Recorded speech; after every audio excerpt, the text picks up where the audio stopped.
చేసే special item, వినాయకుడికి ఎంతో ఇష్టమైన ఐటమ్స్లో ఒకటి పప్పులో ఉండ్రాళ్ళండి. ఈ పప్పులో ఉండ్రాళ్ళకి కావాల్సిన ఐటమ్స్ చూద్దామండి. 1 కప్పు బియ్యపిండి, 1 కప్పు పెసరపప్పు, 1 కప్పు బెల్లం, చిటికెడు ఉప్పు, 2 స్పూన్స్ నెయ్యి. తయారీ విధానం చూద్దామండి. ఇప్పుడు మనం చిన్న ప్రెషర్ కుక్కర్లో 1 కప్పు పెసరపప్పు పోసుకుని కొద్దిగా వాటర్ పోసుకొని బాగా కడుక్కోవాలండి 2 సార్లు.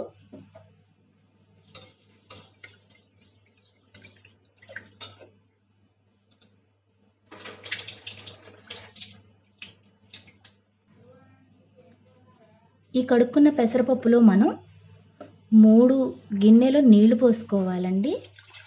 1, 2, 3 గిన్నెలు మనం వాటర్ పోసుకున్నాము. ఇది మనం 3 విజిల్స్ వచ్చేదాకా ఉంచుకోవాలండి పొయ్యి మీద. ఇప్పుడు స్టవ్ మీద పెట్టి 3 విజిల్స్ రానిద్దామండి. స్టవ్ ఆన్ చేసుకుందామండి. ఇది 3 విజిల్స్ వచ్చేలోపు మనం ఉండ్రాళ్ళు తయారు చేసుకోవడం చూద్దామండి. ఇప్పుడు స్టవ్ ఆన్ చేసుకొని స్టవ్ మీద గిన్నె పెట్టుకుందామండి. దాంట్లో మనం ఇప్పుడు 1 గిన్నె మాత్రమే నీళ్ళు తీసుకుందాము. 1 గిన్నెతో మనం నీళ్ళు తీసుకుని పోసుకుందాము.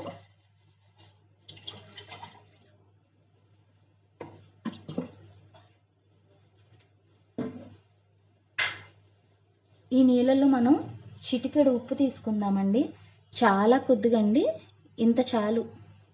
వేసాము అన్న పేరుకి వేస్తే చాలు.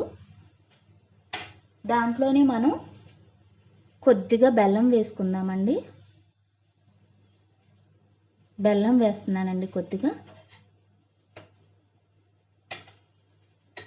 దీంట్లోనే నేను కొద్దిగా నెయ్యి కూడా వేస్తున్నానండి. 1 స్పూన్ నెయ్యి వేస్తున్నానండి దీంట్లో.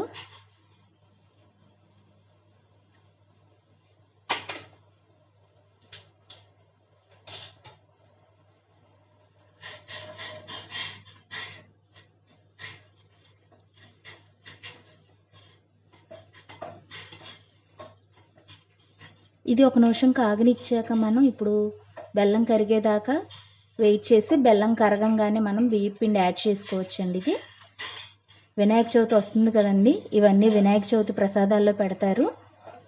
ఉండ్రాళ్ళు, కుడుములు, పప్పులో ఉండ్రాళ్ళు, పాల తాలికలు ఇవన్నీ వినాయక చవితికి చాలా ఇంపార్టెంట్ కదా.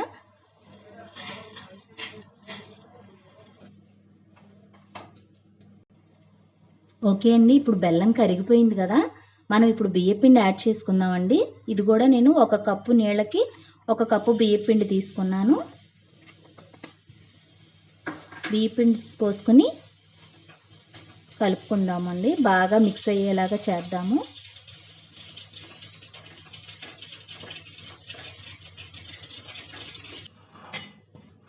ఇది మనం ఇలా కలుపుకున్నాక ఇలా ఉండలాగా అయిందండి. దీన్ని మనం ఒక ప్లేట్లోకి తీసుకుందాము. ఒక ప్లేట్లో తీసుకొని ఇప్పుడు బాగా మర్దన చేయాలండి. ఈ ముద్దని మనం చిన్న చిన్న ఉండ్రాళ్ళలాగా చేసుకుంటాం కదా, అలా ఇప్పుడు చేసుకోవాలి. చేతికి కొద్దిగా నెయ్యి అప్లై చేసుకుందామండి. ఇది ఉండలాగా ముద్దలాగా చేసుకోవాలి.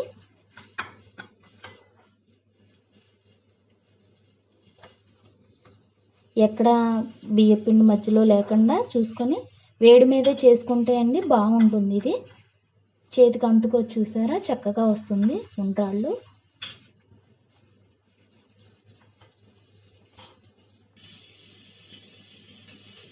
ఇప్పుడు ఇలా చిన్న చిన్న ఉండలు చేసుకొని పెట్టుకోవాలండి. మనం చేతికి నెయ్యి రాసుకుంటే అతుక్కోదు, చక్కగా వచ్చేస్తాయండి చిన్న చిన్న బాల్స్. మీకు బాల్స్లా కావాలంటే బాల్స్లో చేసుకోవచ్చు, లేదంటే ఇలాగా ఓవెల్ షేప్లో కూడా చేసుకోవచ్చు. ఇలాగూ చేసుకుంటారు, ఇలాగూ కూడా చేసుకుంటారండి. ఇప్పుడు ప్రెషర్ కుక్కర్ ఓపెన్ చేసుకుందామండి.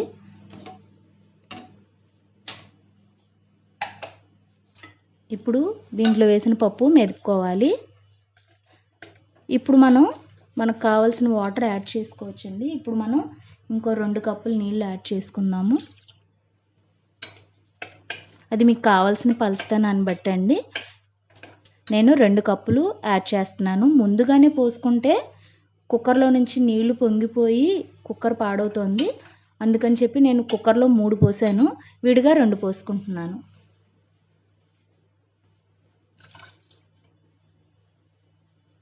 ఇప్పుడు స్టవ్ ఆన్ చేసుకుందామండి. లో ఫ్లేమ్లో పెట్టుకోవాలి. పప్పు బాగా మగ్గింది కదండి, ఒకసారి ఇలా మెదుపుకోవాలి.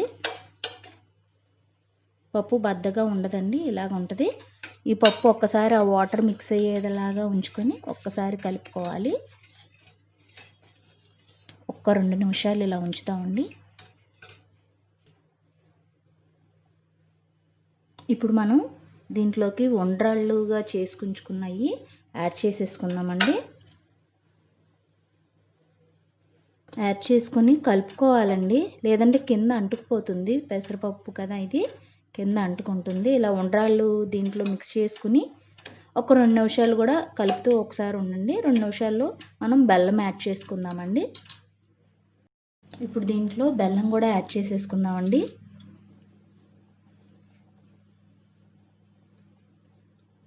బెల్లం కరిగేదాకా ఉంచి ఇది ఇంక మనం బౌల్లోకి సర్వ్ చేసేసుకోవచ్చండి. కానీ కలపకుండా ఉండకూడదు, కొంచెం కలుపుతూ ఉంటే బాగుంటుంది. కింద లేదంటే అంటుకుపోతుందండి గిన్నెకి. బెల్లం కరగంగానే మనం బౌల్లోకి సర్వ్ చేసుకుందామండి. బెల్లం కరిగిందండి. దీంట్లోకి మనం నెయ్యి యాడ్ చేసుకుందాం. కొద్దిగా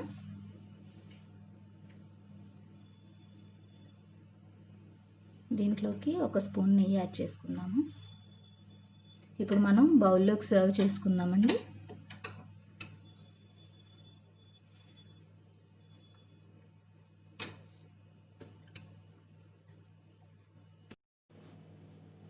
పప్పులో ఉండ్రాళ్ళు రెడీ అయిపోయినాయండి. ఈ ఉండ్రాళ్ళని భక్తితోటి దేవుడికి పెడితే మనకి అష్టైశ్వర్యాలు, ఆయురారోగ్యాలు అన్నీ ఆ దేవుడు ఇస్తాడు. మీకు కనుక నా వీడియో నచ్చినట్టయితే నా వీడియోని లైక్ చేయండి, కామెంట్ చేయండి, నా వీడియోని షేర్ చేయండి. నా మరిన్ని వీడియోస్ చూడడానికి నా ఛానల్ని సబ్స్క్రైబ్ చేయండి. Thank you for watching my video.